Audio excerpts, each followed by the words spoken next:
Saudações! Bem-vindos ao nosso 8º vídeo da série de Portugal Studio. E no vídeo de hoje, a gente vai falar de laços de repetição. Sabe quando você precisa executar a mesma tarefa repetidas vezes, como por exemplo, enumerar uma lista imensa de compras?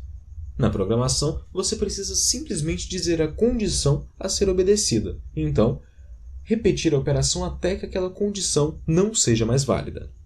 Isso porque, em programação, quanto menos código for escrito, melhor.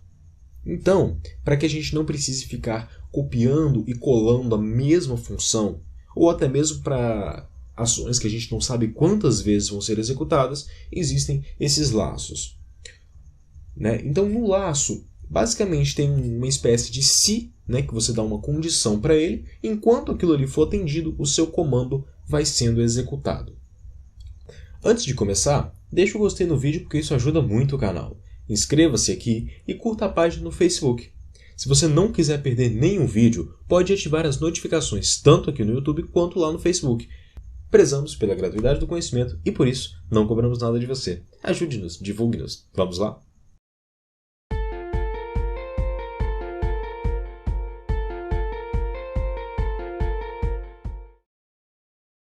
Então, nosso primeiro exemplo vai ser um programinha simples para contar de 1 a 100.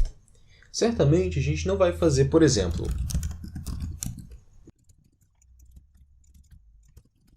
imagine o tempo que isso levaria. Não. Então, a gente vai fazer o seguinte. Inteiro I, que recebe 1.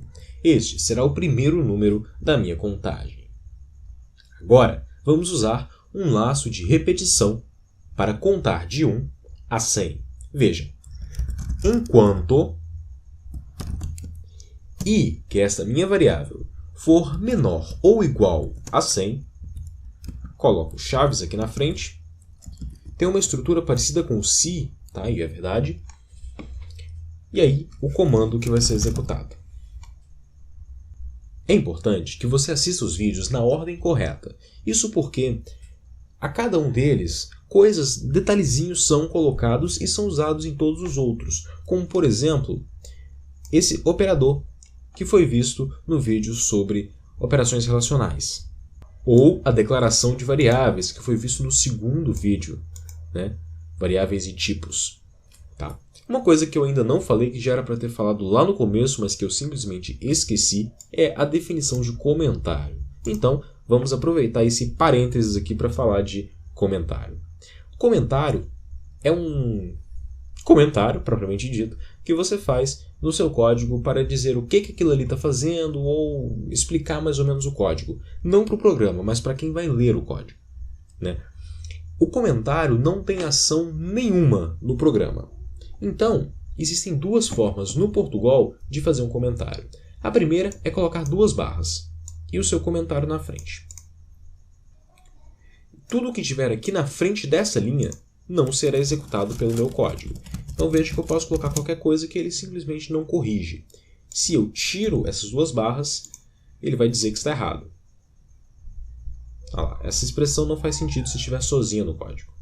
Outra forma de declarar comentário é assim, você coloca a barra e o asterisco e quebra a linha. Tudo que tiver aqui dentro é um comentário de múltiplas linhas. Comentário de única linha, comentário de múltiplas linhas. Certo? Então aqui dentro, fechando parênteses, vai vir nosso comando.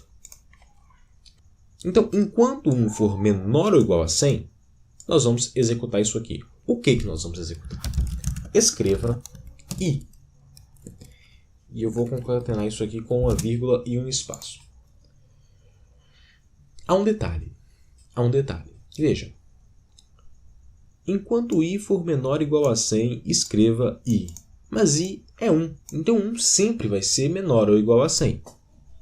Por isso, vamos inserir aqui no final, isso aqui, I com 2 mais na frente. Isso aqui significa incremento. Ou seja, cada vez que essa instrução for lida, o I, que vale 1 agora, será incrementado de 1. Ou seja, cada vez que o laço for executado, I recebe 1 a mais. Então, I tem o mesmo valor de I é igual a I mais 1. Nesse caso, vamos usar i++.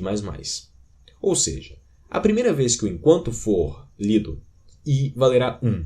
Então ele vai escrever 1, espaço, e incrementar i de 1. Daqui, o código volta para o começo do laço. I é 2 agora, e ainda é menor ou igual a 100. Então, escreva 2, incremente de mais 1, 3. Supondo que ele já vale a 99, esse loop já foi executado várias vezes. Então, ele vale 99 agora, escreva 99, espaço, incremente de 1. Agora, ele vale 100. 100 é igual a 100, então a condição ainda é válida. Ele vai escrever e incrementar. Agora, ele valerá 101, então a condição não é mais válida. E aqui, o laço para e o código que vem depois dele é executado normalmente. Apenas para mostrar isso, vamos escreva fim do laço.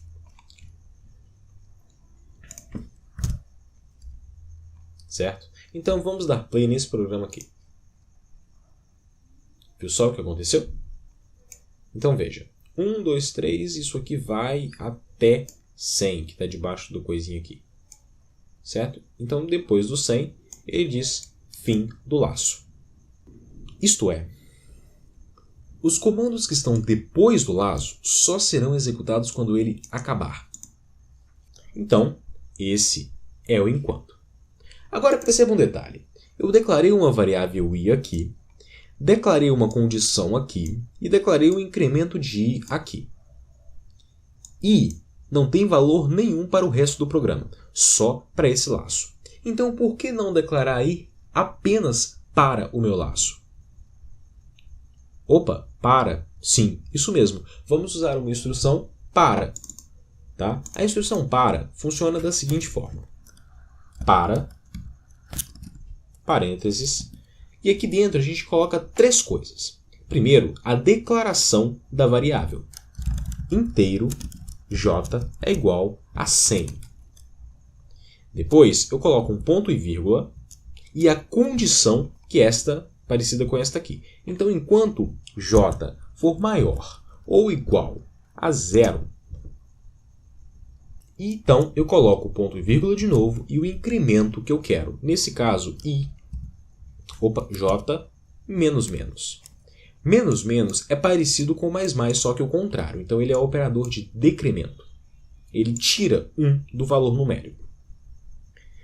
E aí eu coloco a chave e faço a mesma coisa. Escreva j.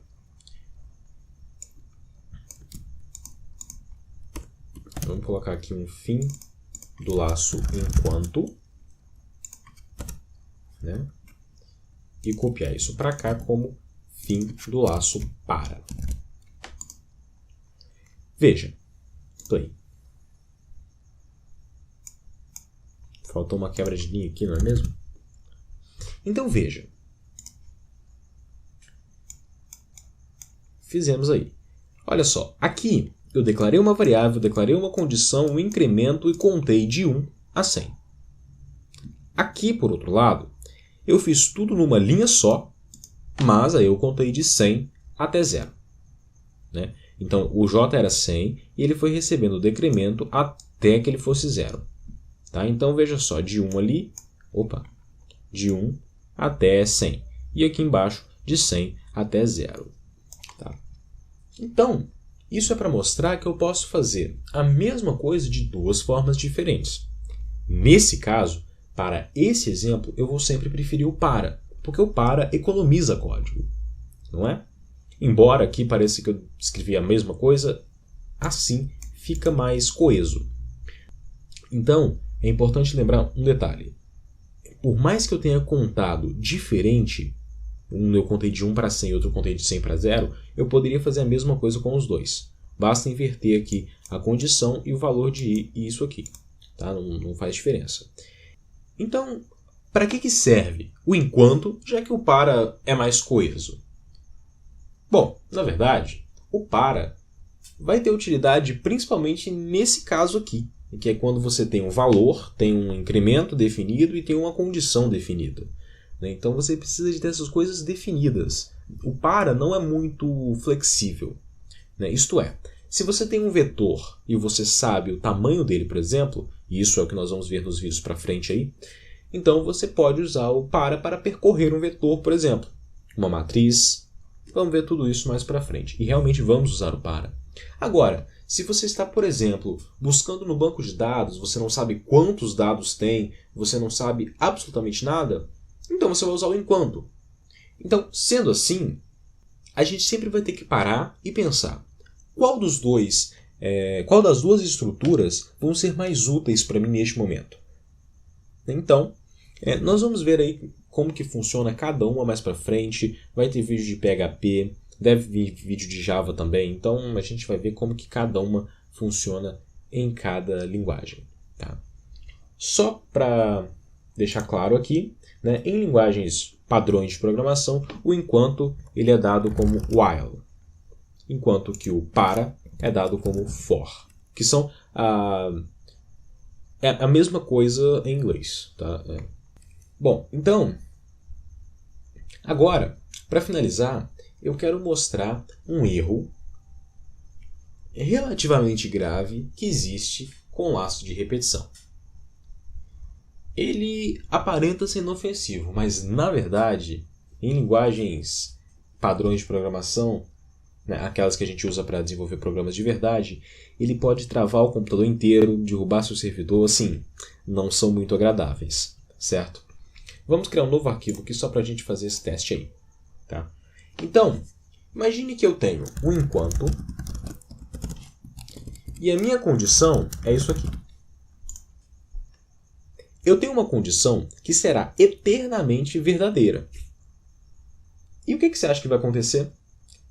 O enquanto simplesmente vai ser executado eternamente. E isso não é legal. A gente não quer isso. Certo? E é isso a gente chama de loop infinito. Certo? Isso quer dizer que, por exemplo, se isso acontece num sistema online, o seu servidor vai ficar sobrecarregado e provavelmente vai parar. Se isso acontecer em linguagens como Java para desktop, ou C e etc., o seu computador pode parar de responder. Isso porque você simplesmente não tem recursos. E, no caso de linguagens client-side, que são, por exemplo, o JavaScript, que roda no seu navegador de internet, ele pode travar o seu navegador inteiro. Então você vai ter que fechar o navegador e abrir de novo e perder tudo que você estava fazendo lá. Então não é nada agradável. Então, eu vou deixar executar aqui, só para a gente ver o que vai acontecer. Eu vou colocar escreva ponto. Então veja, dei play. E ele está escrevendo ponto aqui eternamente, até eu clicar no X aqui. Só que no Portugal eu tenho a opção de clicar no X. Na linguagem final não. Então, sobre isso aqui, se vocês se interessarem, a gente pode fazer um experimento disso aqui com PHP para testar quantas vezes a mesma ação é repetida em um determinado tempo num loop quase infinito. Isso é, a gente define um tempo lá, por exemplo, 30 segundos. E a gente testa quantas vezes alguma coisa será feita nesse tempo em um loop quase infinito. Se vocês quiserem, a gente pode fazer isso aí. Eu acho que vai ser interessante para a gente ter uma ideia da velocidade de processamento, tanto do servidor no computador, quanto no servidor real online. Né? Então a gente pode fazer essa comparação. Bom, é isso. E agora sim, no próximo vídeo a gente vai falar de operações lógicas. Porque no último eu tinha comentado que a gente ia falar de operações lógicas, mas eu preferi inverter, porque é mais fácil falar de operações lógicas com laços do que com si. Pelo menos eu acho.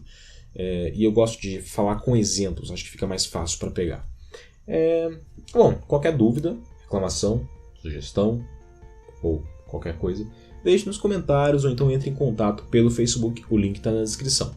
Não se esqueça de dar like no vídeo e se inscrever por aqui. Até o próximo vídeo. Até lá e força sempre!